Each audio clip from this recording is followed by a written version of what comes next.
स्वागत है बच्चों आप सभी का अपने YouTube चैनल एडुकेट एकेडमी में। मैं गौतम सर और आज जो चैप्टर करने जा रहे हैं और जो बुक है हमारी वो है बच्चों एजुकेशन की। आज बेटा हम एजुकेशन में जो हम जानेंगे बीए प्रोग्राम सेकेंड ईयर वाले बच्चों के लिए हेल्पफुल रहेगी वीडियो। और ये जो कुछ इंपॉर्टेंट क्वेश्चन है बेटा, कम से कम 10 क्वेश्चन जो कि हैं आपके पूरे जो आपके फ़ायदेमंद रहेंगे, जिसमें कि आपको मैं डेफिनेटली बता रहा हूँ कि 5 क्वेश्चन हमारे आएंगे ही। अब इसको करने के बाद आपको 75 आउट ऑफ 75 ही मिलेंगे। अगर आप इस वीडियो को शुरू से लेकर लास्ट तक देखते हैं तो आपको बेनिफिशियल रहेगा। जो लैंग्वेज हमारी रहेगी हिंदी में ही रहेगी, आपको दोनों में ही समझ में आ जाएगी बेसिकली। तो चलिए हम स्टार्ट करते हैं और इस वीडियो को शुरू से लेकर लास्ट तक ज़रूर देखें, ये बेनिफिशियल है कल के एग्ज़ाम के लिए बच्चों आप सभी के। तो हम बात करते हैं एजुकेशन में सेकेंड ईयर बीए प्रोग्राम में तो क्या क्या चीज़ें हैं बच्चों के लिए, किस तरीके से हम विकास करिकुलम जो है हम तैयार करेंगे, उन सभी चीज़ों के बारे में हम बताएंगे वन बाई वन बेटा। तो हम बात करते हैं सबसे पहले हमारा सामान्य शारीरिक विकास का महत्व तथा इनमें खेल की भूमिका। मतलब बोला गया है, सीधा क्वेश्चन समझिए, क्वेश्चन बहुत ईजी है बेटा।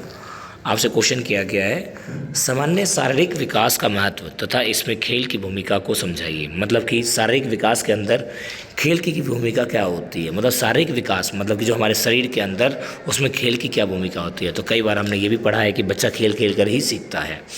तो कहा जाता है सबसे पहले बेटा, मानव जीवन की आधारशिला शैशवावस्था, मतलब कि जो छोटी उम्र होती है उसे हम क्या कहते हैं, शैशवावस्था कहते हैं बेटा। तो हम बात करते हैं हम सबसे पहले इसी में। तो विभिन्न मनोवैज्ञानिकों ने विकास के विभिन्न अवस्थाओं की अवधि अलग अलग दी है। मतलब अलग अलग मनोवैज्ञानिकों ने अलग अलग अवस्थाएं बताई है बालक की, जिसके अंदर अलग अलग कैटेगरी में उसको डिवाइड कर दिया गया है, जो कि आपको निम्नलिखित रूप से हम दिखा सकते हैं। यहाँ पर देखिए किस तरीके से हमें दिया है वो है। तो जो विद्वानों ने किस तरीके से विद्वानों ने क्या किया है, अलग अलग डेफिनेशन दी है। उन्होंने क्या बोला है, शिशुकाल बेटा। शिशुकाल हमारा क्या होता है, जन्म से लेकर 5 वर्ष तक का होता है। अब आते हैं बालकाल, जिसमें 5 से 12 साल के लिए हम बोलते हैं बेटा। अब सुनिए बच्चों, अब हम बात करते हैं सबसे पहले किसके बारे में। इसी में हमारा एक ऑप्शन है बेटा, शिशुकाल हम किसे कहेंगे, जन्म से लेकर जो हमारा जो 5 साल से लेकर जो समय होगा वो हमारा क्या होगा, शिशुकाल कहलाएगा। फिर आते हैं बालकाल, जिसमें कि 5 से 12 तक का हमारा क्या कहलाएगा, बालकाल। किशोरावस्था जो 12 से लेकर 17 तक का जो होता है हमारा किशोरावस्था होती है। और प्रौढ़ावस्था जो हमारी होती है 17 वर्ष से ऊपर 19 वर्ष तक के हम बोलते हैं प्रौढ़ावस्था। तो ये बेटा हमारा कुछ है जिसके आधार पर विभाजित कर दिया गया है कि बच्चे किस किस तरीके से किस किस शरीर में कौन से जब में उनका शरीर बढ़ता है, मस्तिष्क बढ़ता है, वो सारी चीज़ें कैटेगराइज कर दी गई है, बांट दी गई है। अब आते हैं इसी में शिशुकाल में शारीरिक विकास। अब शिशुकाल के दरमियान बच्चों के अंदर क्या क्या विकास होता है। तो बोलते हैं शिशुकाल के अंतर्गत बच्चों के अंदर बहुत सारे विकास होते हैं, जैसे कि शारीरिक विकास, जैसे नींव में काल में बोलते हैं इस आयु में बालक स्वयं उठना बैठना चलना सीख जाता है। इसके अलावा संपेक्ष में वो कह सकता है शिशुकाल बालक को जीवन का महत्वपूर्ण स्थान माना जाता है जब वो बहुत छोटा होता है बेटा। शिशुकाल अभी हमने बात की, जन्म से लेकर 5 साल तक का जो समय होता है उसके अंदर बहुत सारे परिवर्तन आते हैं। उसका आकार मतलब वजन बढ़ जाना, एकदम से वो एक छोटा सा होता है, फिर एकदम से धीरे धीरे वो चलना शुरू कर जाता है। उसके दांतों का आना, उसके हाथों का बढ़ना, पैर का आना, इस तरीके से पाचन वगैरह वो सारी चीज़ें क्रियाएँ वो करता है। हड्डियाँ मांसपेशियाँ ये सारी चीज़ें उनके अंदर विकास होना शुरू हो जाती है। अब आते हैं हम इसी में बात करते हैं हम आगे।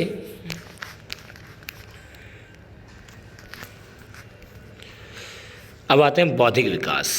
हमारा बौद्धिक विकास आखिर में है क्या, उसके बारे में भी हम थोड़ा सा जान लेते हैं। बौद्धिक विकास हमारा है क्या।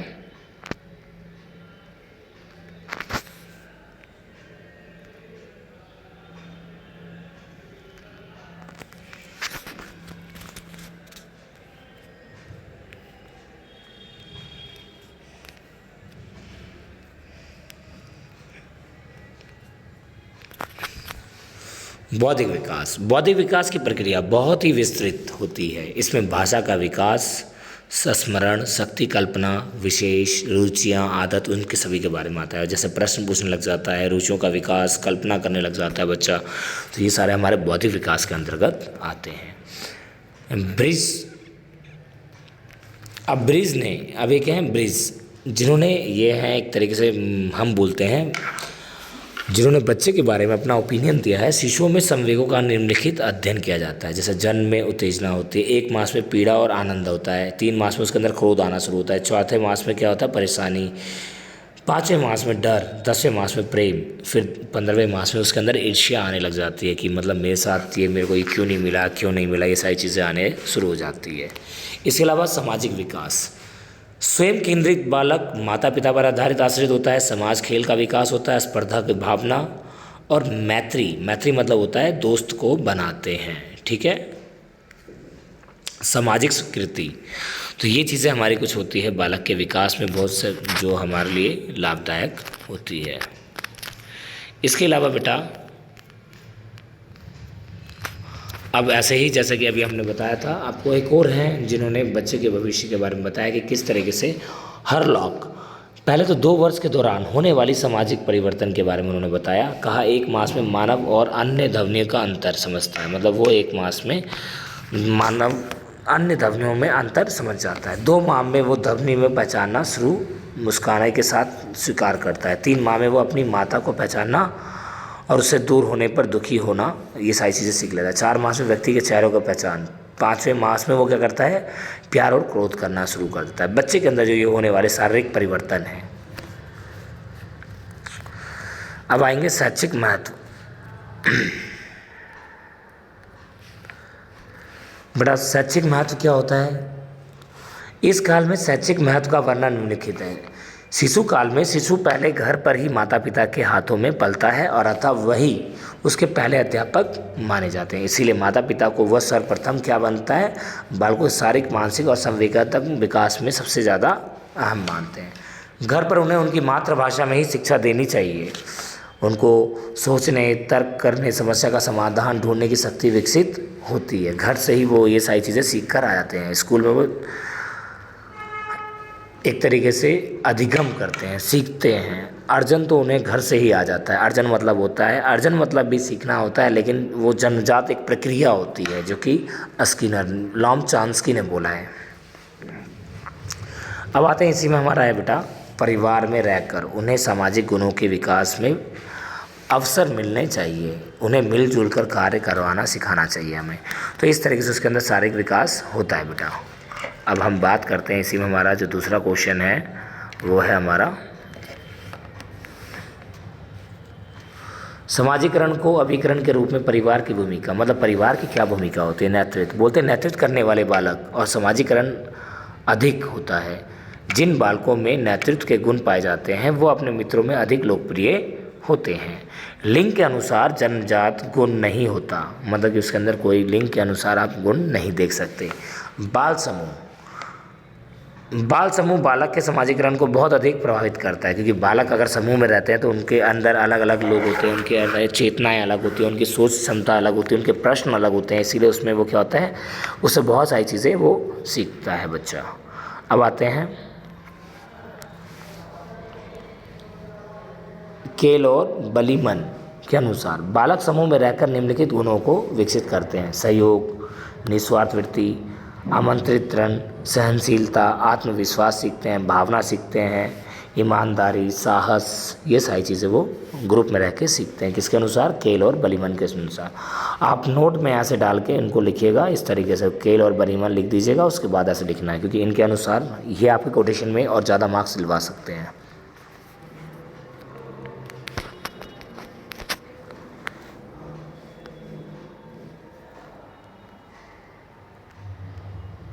अब आते हैं खेलकूद।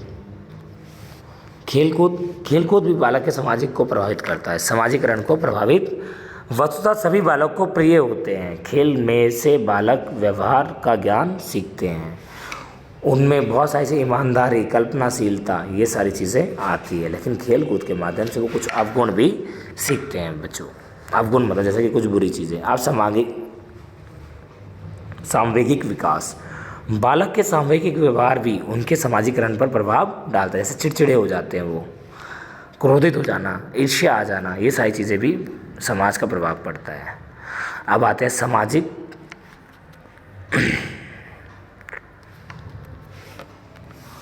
सामाजिक एवं सांस्कृतिक परिस्थितियाँ, बालक उनके सामाजिक और सांस्कृतिक परिस्थितियों के सामाजिकरण को बाधक होती है।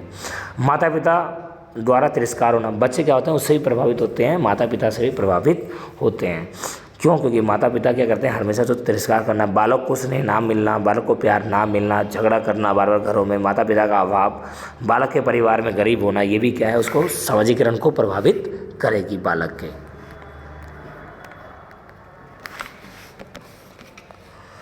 अब हम बात करते बेटा इसी में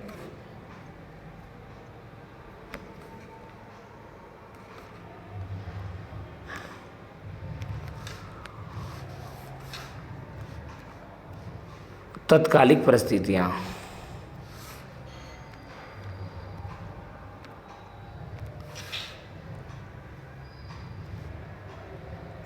तत्कालिक परिस्थितियाँ, बालक के साथ अन्याय की भावना और बालक के प्रति कठोर व्यवहार, ये सारा क्या है, तत्कालिक परिस्थितियाँ हैं। समाजीकरण की भूमिका क्या होती है? बालक के समाजीकरण में परिवार के बाद अध्यापक की सर्वाधिक भूमिका है, जो कि निम्नलिखित बातों को स्पष्ट करती है। बालक को परिवार के सदस्यों द्वारा अपूर्ण और अनियमित शिक्षा प्राप्त होती है।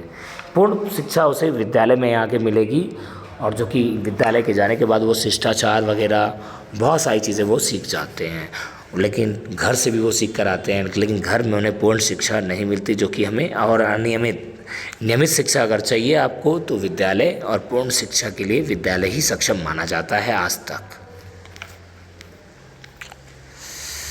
अब इसी में हमारा है, कई चीज़ें भूली गई है। अध्यापक छात्र को अनेक जटिलताओं से सरल बनाता है। वह माता पिता की संरक्षक आदि कार्यों को भी स्वयं करता है, मतलब माता पिता के काम को वही करता है। शिक्षक छात्र में अनेक आदर्श विचारधाराओं का समावेश करता है।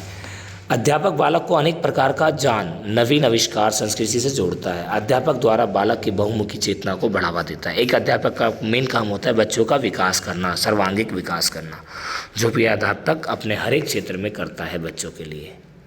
आगे हम बात करते हैं बेटा, एक हमारा नया क्वेश्चन है जो कि महत्वपूर्ण, क्वेश्चन को समझिए, अपने आप आंसर हो जाएगा। बच्चों को समझने के लिए एक शोधकर्ता के रूप में शोध करने की प्रक्रिया सविस्तार समझाइए। मतलब कि बच्चों को समझने के लिए एक शोधकर्ता, जो शोध करते हैं, जो छानबीन करते हैं, जो जांचते हैं, पड़तालते हैं, उसके बारे में पूरे हर एक पक्ष के बारे में लिखते हैं, उसे हम कहते हैं शोधकर्ता। तो शोधकर्ता की क्या भूमिका होती है उसके बारे में बताइए। तो एक बताया गया, एक अध्यापक हैं, वो विद्यालय जाते हैं लखीमपुर गांव में, और उन्होंने अपनी कहानी बताई। जैसे कि आप भी हैं, तो आप भी कैसे शोध करेंगे, जब किसी क्लास में जाएंगे आप देखेंगे वहाँ पे बहुत सारे बच्चे हैं। कोई बच्चे बात कर रहे होते हैं, कोई बच्चे खेल रहे होते हैं, कोई बच्चे एक दूसरे के ऊपर लड़ रहे होते हैं, कोई बच्चे क्या कर रहे होते हैं, उदास बैठे होते हैं, कई बच्चे हंस रहे होते हैं, कई बच्चे का अलग अलग मतलब कि हमें वे देखने को मिलता है। सेम ऐसे ही हमें इसमें, तो आप इस तरह से शोध करेंगे तो आप क्या देखेंगे, वहाँ पर आपको एक चीज़ देखने को मिलेगी। उन्होंने यह भी देखा कि कुछ साफ़ कपड़े पहने हैं, कुछ गलत पहन रखे हैं, किसी ने असाफ पहन रखे हैं। यदि हम विनोद होते तो हम दीर्घ काल में ऐसी कक्षा का विकास कर सकते। हम ऐसा शोध करेंगे ताकि बच्चे एक जैसे, एक नियम कानून के साथ रह सके, और कहा जाता है जहाँ सभी बच्चे एक साथ सीख सके।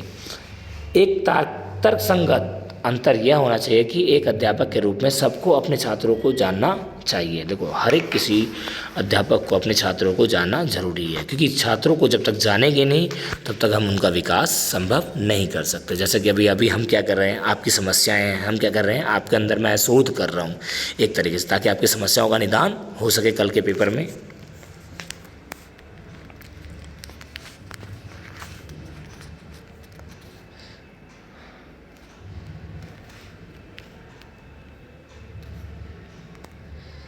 अब आते हैं हम इसी में, ये वो प्रश्न है जिनका एक शोधकर्ता के रूप में शोध माध्यम में हमें सामान्य तौर पर अध्यापक कार्य के एक भाग के रूप में शोध की कल्पना करना अत्यंत कठिन है। परंपरागत रूप से विद्यालयों और कक्षाओं में अध्यापक अध्यापिकाएं अपने शिक्षण विषय और विषयों विद्यार्थियों के मूल्यांकन करने और उनके प्रक्रियाओं की सहायता से क्या करते हैं, शोध करते हैं बोलते। परंतु अध्यापक के नियमित कार्य में पर्याप्त न मिलने के बावजूद शोध कार्य में अध्यापक को एक बेहतर अध्यापन बनने के लिए पर्याप्त क्षमता होती है।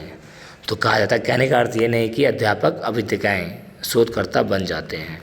तो हर कोई शोधकर्ता नहीं बनता है बेटा, तो हर किसी को शोध करना पड़ता है। इस तरीके से आप देख सकते हैं, पूरा आंसर आपको दिया गया है। अगला प्रश्न की ओर लेके चलते हैं आपको बेटा। हाँ, सबसे महत्वपूर्ण question, important, very important question, very very important questions, IMP। दृष्टि दोष बालक, दृष्टि मतलब जिनको दिखाई नहीं देता, दोष के क्या कारण है, क्या कारण होते हैं, तो वो अंधे होंगे या तो आंशिक रूप से होंगे, उन्हें दिखाई नहीं देगा, दूसरे की सहायता से करेंगे, उन्हें किसी भी कार्य को करने में बहुत कठिनाइयाँ होती है, वो अपने आप चिड़चिड़े हो जाते हैं जब उनको कोई साथ नहीं देता है। तो बहुत सारी चीज़ें बोली गई है। अब दृष्टिबाधित जो बच्चे हैं उनके लिए क्या क्या समस्या बताई गई है। दृष्टि दोष बालक ये भी बताया गया वह होते हैं जो नंगी आंखों से नज़दीक और दूर नहीं देख सकते। अब हम हर किसी को दृष्टि नहीं बोल सकते, कई लोग क्या करते हैं किसी दूसरे की सहायता से भी देख सकते हैं। तो इसी के लिए इनमें कैटेगरीज वाइज बांट दिया गया है। तो बोला भी गया है कि दृष्टि दोष बालकों की परिभाषा, अमेरिका मेडिकल संघ 1934 में दृष्टि दोष बालकों को कानूनी परिभाषा दी है। कानूनी दृष्टि से दृष्टि दोष बालक वो हैं जिनकी दृष्टि क्षमता सुधार के बाद आँख के 20-200 का सबसे कम है, मतलब दूर ये होना चाहिए 20 फुट, अथवा जिसकी दृष्टि क्षेत्र सीमित हो 20 का कोण बनाती है, वो क्या है, दृष्टिबाधित है, दृष्टि दोष है। भारत सरकार के समाज कल्याण मंत्रालय ने 1987 में दृष्टि दोष बालकों को इस प्रकार परिभाषित किया, दृष्टि दोष क्षेत्र में सीमित हो, 20 को कोण बना हो, 20 का कोण बन रहा हो, तो इस तरीके से वो दृष्टि दोष में आएंगे। अब देखो दृष्टि दोष की अगर हमने बात की तो एक होते हैं आंशिक अंधे और एक होते हैं अंधे। आंशिक अंधे क्या होते हैं, वो जो चश्मा लगा लेते हैं, जो इस प्रकार का क्या करते हैं, चश्मा लगा लेते हैं। लेकिन अंधे क्या होते हैं, जिनको कोई भी नहीं दिखाई देता, तो वो आंशिक अंधे होते हैं। वो होते हैं अंधे पूर्ण रूप से। आंशिक रूप से अंधे वह बालक होते हैं जिनको दृष्टि दोष होता है, वह दूर की वस्तुओं को दृष्टि यंत्रों की सहायता से देख सकते हैं, लेकिन अंधे लोग बिल्कुल ही नहीं देख सकते। अब आ जाओगे, ये रहा हमारा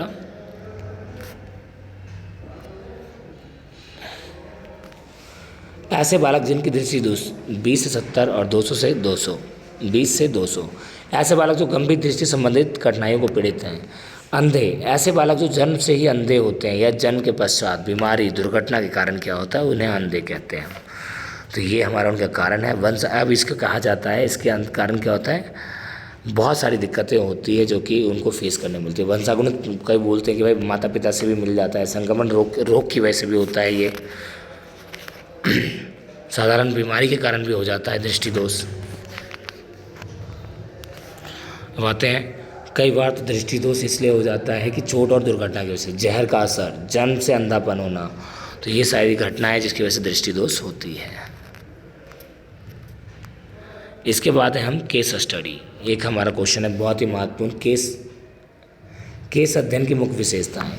तो बोलते हैं केस अध्ययन एक संबंध में दर्शाने का अध्ययन है, मतलब किसी को दर्शाना। यह एक व्यक्ति, समूह, समुदाय, परिवार और संस्थान पर किया जाने वाला गहन अध्ययन। मतलब कि केस मतलब क्या होता है, किसी के बारे में विशेष रूप से जाना। जैसे कि गुरुत्वाकर्षण के बारे में किसने जाना, न्यूटन ने जाना। तो वैसे ही किसी भी बच्चे के बारे में जानने को हम क्या कहते हैं, पूर्ण रूप से जानने को, गहन अध्ययन को हम केस स्टडी कहते हैं। इसमें जितने भी गुणक संभव होते हैं उनका विस्तार गहराई से बताया जाता है। तो ये हमारा होता है केस स्टडी बच्चों।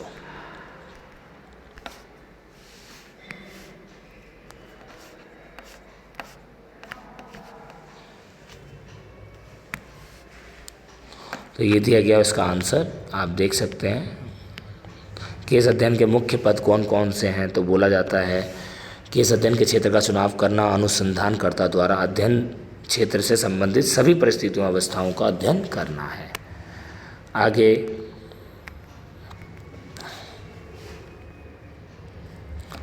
एक आता है बेटा अवलोकन।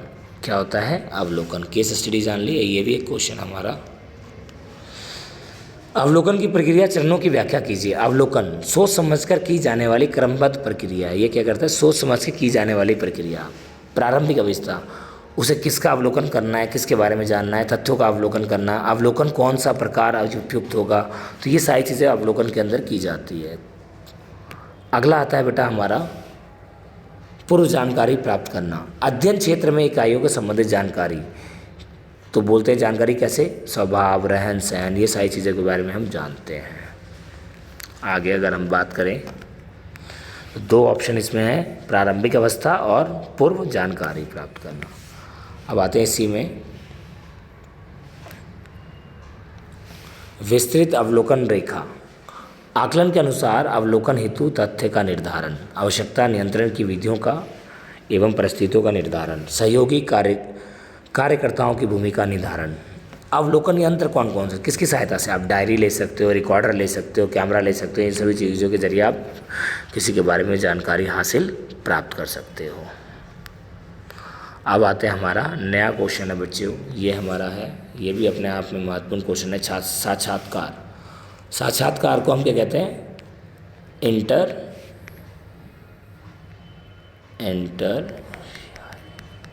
इंटरव्यू। अब इंटरव्यू क्या होता है? साक्षात्कार, किसी को जानना। तो साक्षात्कार, यही याद रखना, किसी को जानने को ही हम साक्षात्कार कहते हैं। अब उसके बारे में बड़ा पॉइंट आप लिख सकते हो।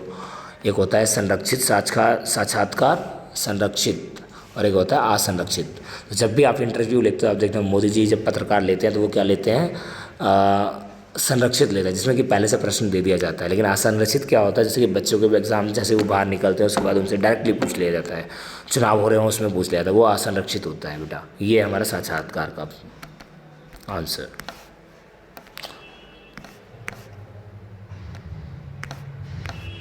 तो यहीं तक आप सभी का ये समाप्त हो गया। आशा करता हूँ कि आप सभी को ये वीडियो पसंद आई हो, और लाइक शेयर सब्सक्राइब करना ना भूलें, और ज़्यादा से ज़्यादा मार्क्स लाने के लिए वीडियो शुरू से लेकर लास्ट तक ज़रूर देखें। ये आपके लिए हेल्पफुल है, और इसी तरीके से आपके इम्पोर्टेंट क्वेश्चन आते रहेंगे। Thank you so much.